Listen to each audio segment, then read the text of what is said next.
creo que es un hombre que rompe bien, que es listo y su gran virtud es que entra a las zonas donde más caña hay, ¿no?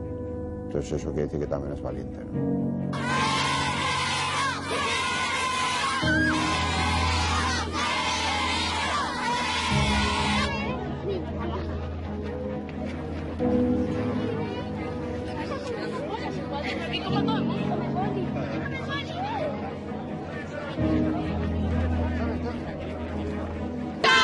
Julen, este pasa calle, que no me gane a tu belleza. Hombre, el chico más guapo del pico, el más hermoso de toda la ciudad. Sus ojos, Julen, son de caramelo y tu boquita es una linda flor.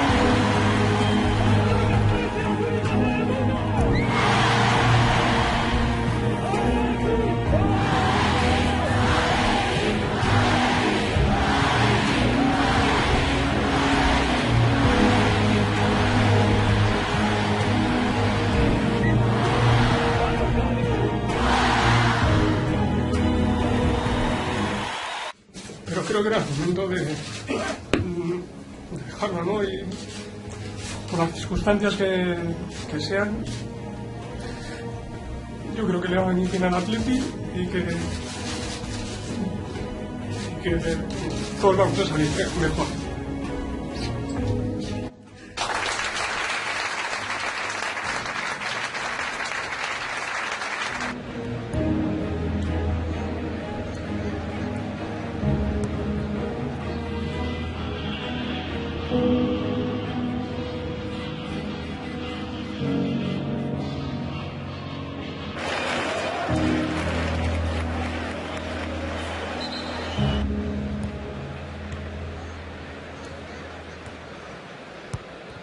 El tema es que ha marcado el cuarto que no ha marcado, ¿no? El amor es Amabé, Julen.